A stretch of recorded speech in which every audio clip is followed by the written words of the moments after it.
So I'm not using no microphones or nothing. You probably hear the fridge running, that's okay. I'm gonna do a little sample of the 360. This is an Insta360 One X, so it's a little older. But I was just talking to Mike about how these work and stuff, and I'm gonna show some screenshots of me editing this to show you how these actually work. So the weird part is there's technically no front and back. I mean, there is. This is actually the back, and this is actually the front, this is actually the back, but it doesn't matter. So if I'm in the middle of the kitchen,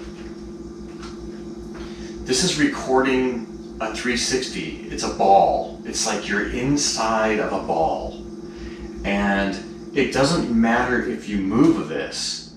Now, I can move it this way, and you're just moving the entire ball this way. Now, I can't show this because I can either edit in, I call it ball mode, 360 mode, or what I'm gonna do now.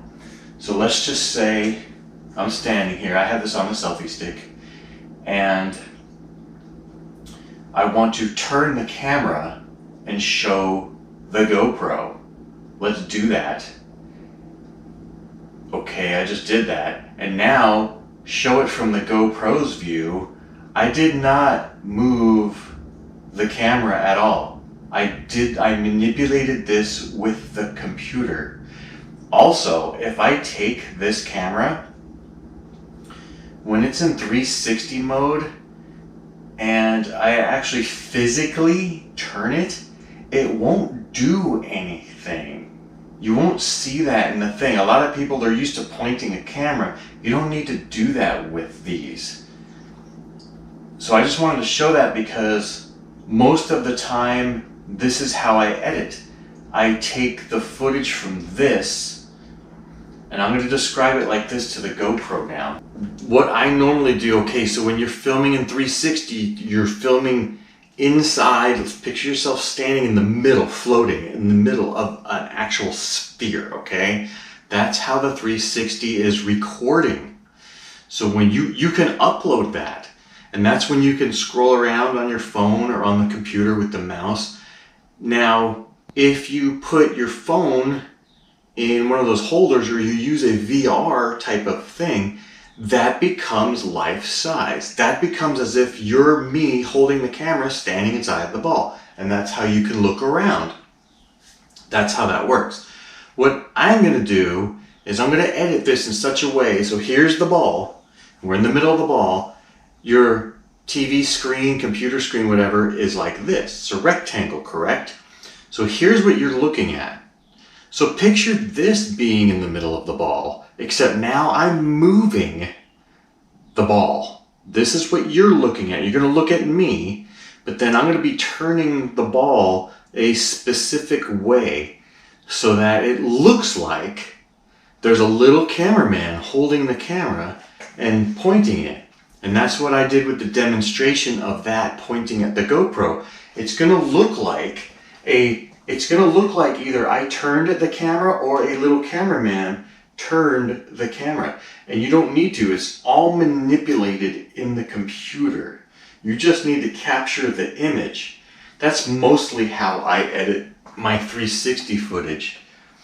If I use it as an actual 360 footage, it'll be like the interior of a car, so you can look out the windows or something.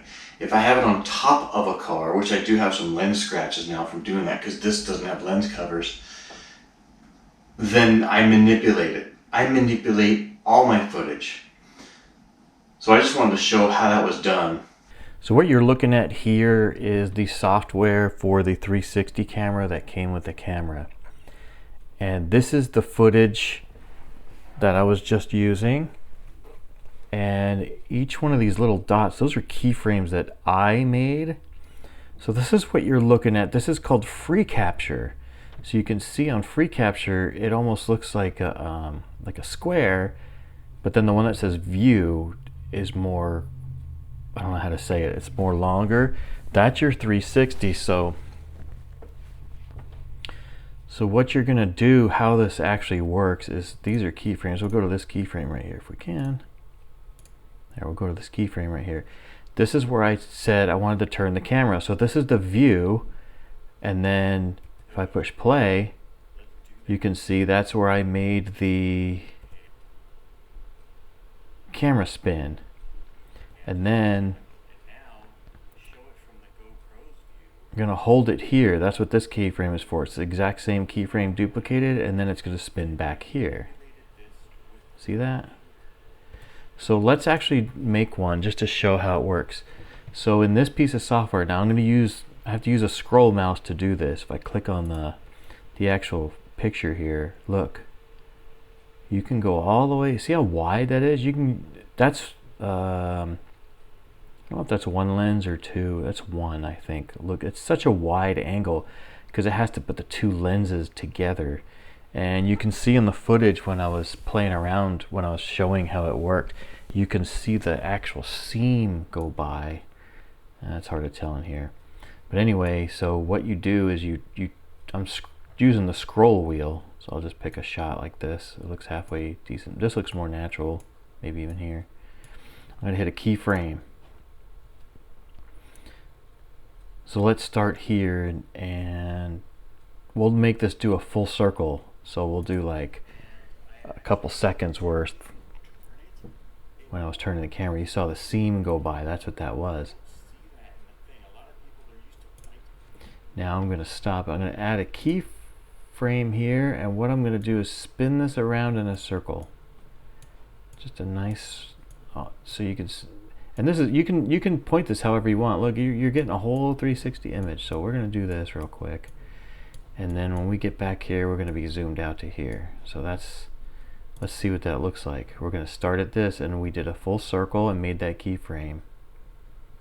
Now the problem is there's a keyframe after it. It's going to go to wherever that one is after there. But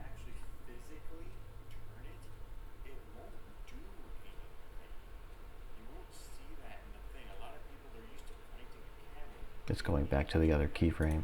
You have to duplicate this. Let's see. Can we duplicate this keyframe? Copy.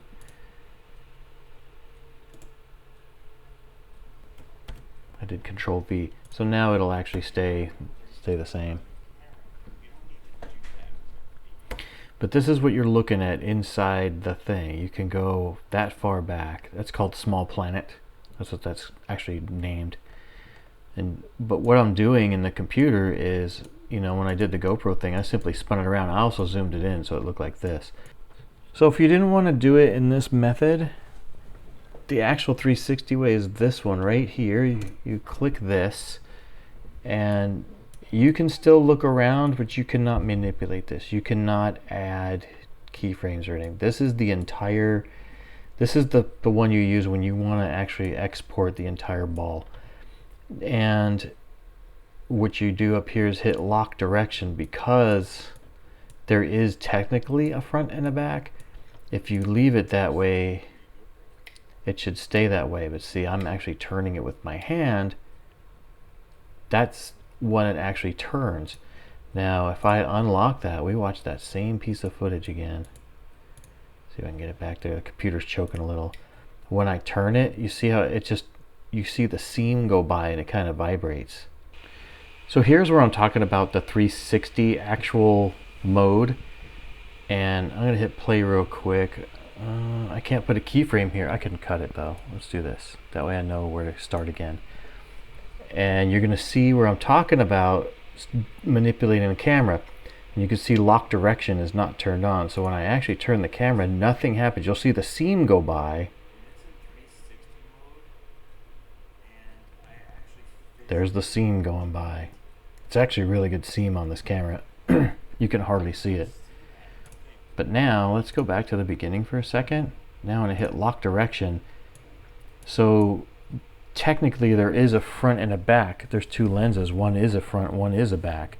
Now when I hit play again, I do that same exact footage. Now you will see the camera actually spin around in a circle.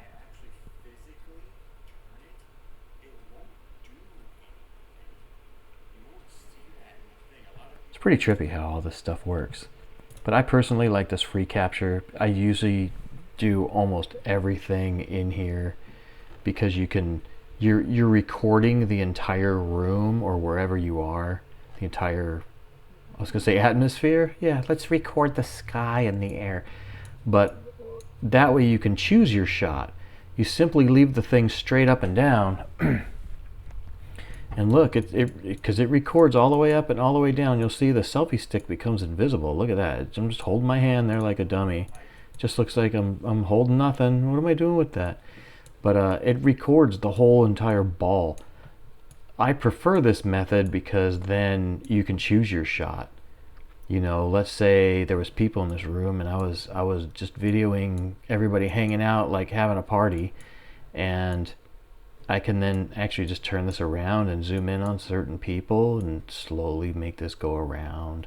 And then what I do then is you export this and it's flat just like this, and then you import that into Premiere, and that's how I made this video. There's your flat. I call it flat because now it's not in 360 anymore because I flattened it. You can't mix and match the two within the timeline. You can't mix, you can't have this picture over here running in a 360 actual ball that you can manipulate while you're looking at this one. You can't do it that way.